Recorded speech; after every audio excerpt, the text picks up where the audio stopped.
We've got, is it Tim? Tim? Hello? Hello, Tim? What's up, home slice? How you guys doing? Pretty good. We're good. I had a quick, I'll be very succinct because I know you guys got a lot of calls. Actually, you're the only one on right now, but we will by the time you hang up. That rocks. I rule. I'm number one. Anyway,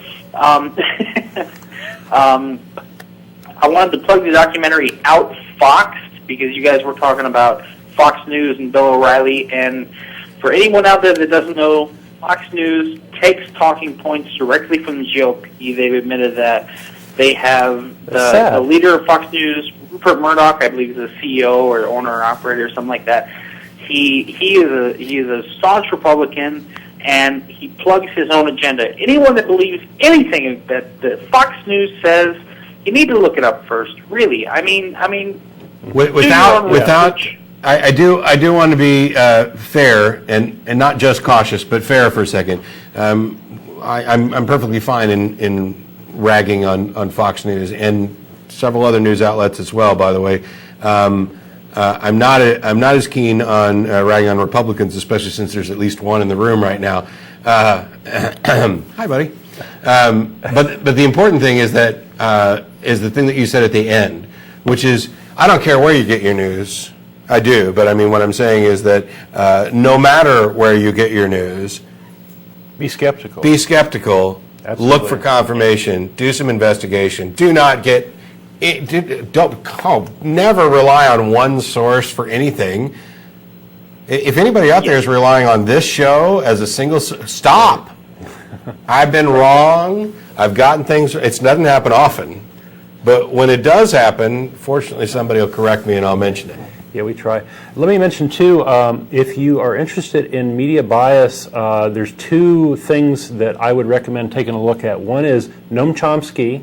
He's a very, very famous linguist and political commentator, and he has talked about this notion of filtering in the news and how there's all these agendas that end up filtering what you end up finally seeing in the news. The other thing to follow is Bill Moyers on PBS. He is a very, very big advocate of good journalism, and he brings on a lot of people talking about that topic and has covered it for years, and he does a great job with it. Yeah, and he's covered myth as well, too. Did you have something else, Tim? I wanted to really briefly say the name of your web guy. Forget his name. What is that? Sorry? The web guy? Your internet guy, yeah. I'm one of them, yeah. The other guy's in the other room. I wanted to say to him, on like Chris Perillo, I believe is his name, he has a stream similar to this, and the chat is broadcast on the bottom of the screen. I think that would be an awesome for you guys to include in your stream on the live TV and all that stuff, to have the chat broadcast across the room.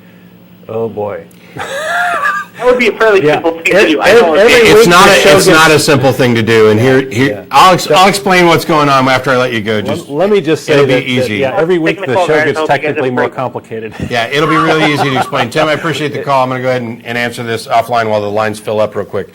What's happening here is the studio itself, the public access studio, does not have the capability to stream, but they do have internet access, and so we are using. By the way, I have a laptop here that tells me who's on calls. That's pretty much all it does. It's tied to another laptop in the studio. Both of these belong to the ACA. They're not part of public access. No, I'm having fun. We get lots of technical questions. It's not too much detail. It's fun. It's geeky. It's geeky. There's a third laptop that we use to restream the program over Ustream. It would be a nightmare to try to parse out the Ustream chat and pipe it back through the CG thing, which we already have problems with. You can see the CG thing is a pain, even though it's new and slick.